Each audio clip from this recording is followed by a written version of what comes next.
전화 와 있습니다. 여보세요? 네, 안녕하세요. 수고하십니다. 네. 오늘은 그래도 좀 괜찮으셨죠? 네, 그러네요. 매일 이러면 참 좋을 텐데, 어떤 종목 봐드릴까요? 저는 랩지노믹스를, 네.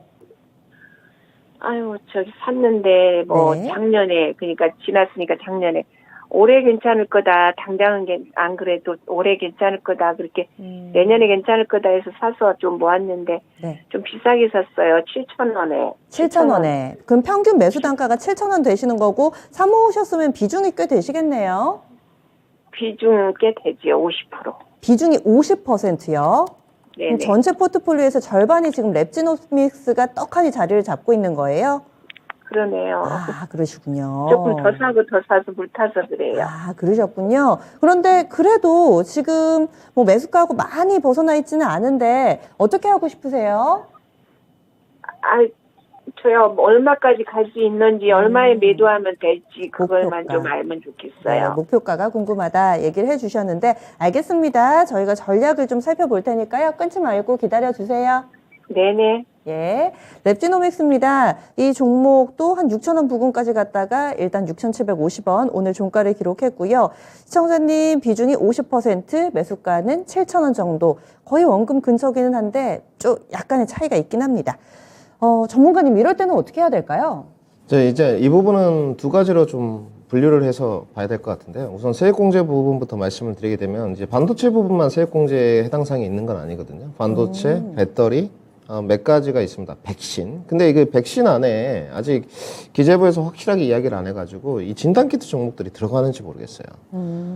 백신을 좀 보고 놀란 건 있는데 작년에 뭐 제약바이오 기업들 백신 개발을 많이 했죠. 그런데 뭐 주가 상승률은 좋았는데 제가 봤을 때는 뭐 돈을 얼마나 벌었는지 모르겠는데 세액공제에 해당 사항이 있거든요. 여러 가지 파트가 있습니다만은 진단키트 부분에 관해서는 제가 아직 확인한 바가 없습니다. 그래서 확인이 좀 필요하다 말씀을 드리고요.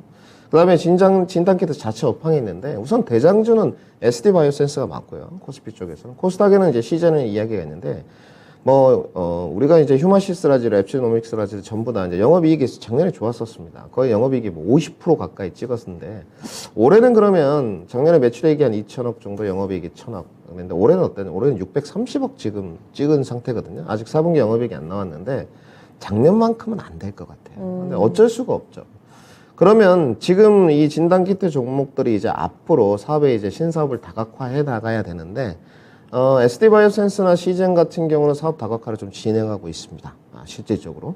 그런데 랩지노믹스는 아직 파이프라인이라든지 이런 플랫폼 기술력이 다른 사업을 진행하고 있는 건 확인된 바가 없고요.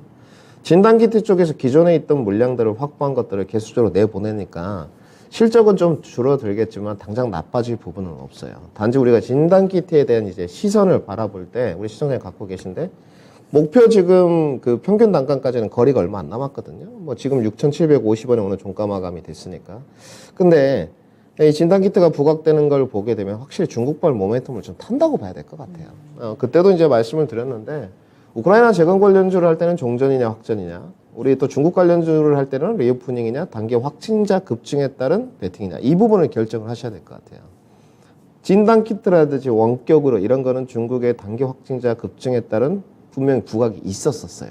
대표적으로 뭐 감기약들. 그런데 중국이 이제 이렇게 진행이 됐을 때 과연 우리나라도 봤지만 작년 1월부터 3월까지 막 38만 명, 40만 명 이렇게 갈 때 결국은 이제 고점 찍고 꺼ጥቀ거에서 내려오는 위드 코로나의 어떤 그 진행 과정 겪고 나서는 이런 코로나 관련된 종목들이 부각이 별로 안 됐었거든요. 그래서 이번에 확실히 정리를 좀 하시는 게 좋을 것 같아요. 그래서 중국이 어느 수치에 이제 아무래도 공산주의 체제와 사회주의 체제가 좀 결합되어 있기 때문에 정보의 부재라고 하죠. 증권사에서 넘어오는 자료들을 보더라도 마찬가지고 이 전문가들이 접근하는 자료를 보더라도 확실한 수치가 없습니다.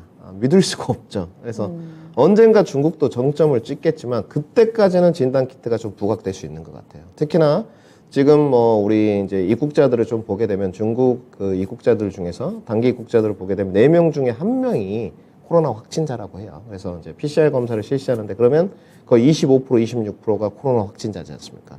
이런 부분들이 약간 국경 강화라고 할까요? 글로벌적으로도 좀 이어지는 분위기고 한국도 따라가는 것 같습니다. 그 동안은 진단키트가 부각이 조금 될 수 있다. 이렇게 말씀을 드려야 될 것 같고요. 그래서 우리 신원아님은 이 당분간 중국 확진자가 정점을 좀 찍는지 그리고 PCR 검사가 계속적으로 좀 유스플로우를 타는지 확인이 좀 필요하실 것 같아요.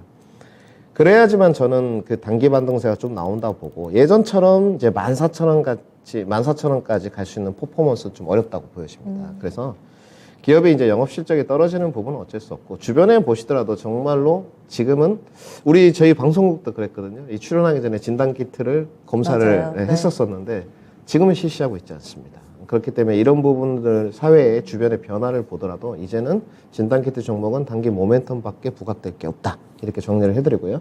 시청자님 가장 궁금해하시는 목표가. 제가 봤을 때는 기술적인 부분으로 7,500원까지는 반등이 좀 가능해 보여요. 이것도 이제 시장이 뒷받침이 되고 뭐 내일까지 연속성이 좀 있는다는 전제 조건을 깔고 그 다음에 PCR 검사가 중국 입국자들에 관해선 지속된다고 뉴스플레가 나온다는 전제 조건입니다. 그래서 이런 부분을 잘 체크하고요. 손절가 잡으시는 게 좋을 것 같습니다. 지금 7,000원이시니까 제가 봤을 때는 넉넉하게 6,000원 이탈 시에는 손절하시는 게 좋아 보이고요. 단기 목표가는 7,500원에 빠져나오셔가지고 조금 다른 쪽으로 지금 경기 전반에 민감주라든지 주도주라든지 밸류에이션 싼 종목들이 많거든요. 포트 교체 의견을 좀 드려보도록 하겠습니다. 네. 시청자님 궁금증이 해소가 되셨어요? 네네. 예, 가격 전략 나왔습니다. 위쪽으로 7,500원 목표가, 그리고 혹시라도 빠질 때는 6,000원 손절 라인 잡아주세요. 네, 감사합니다. 다른 종목에서 수익 많이 내시길 바라겠습니다. 이 종목은 잘 빠져나오시고요. 네네, 감사합니다.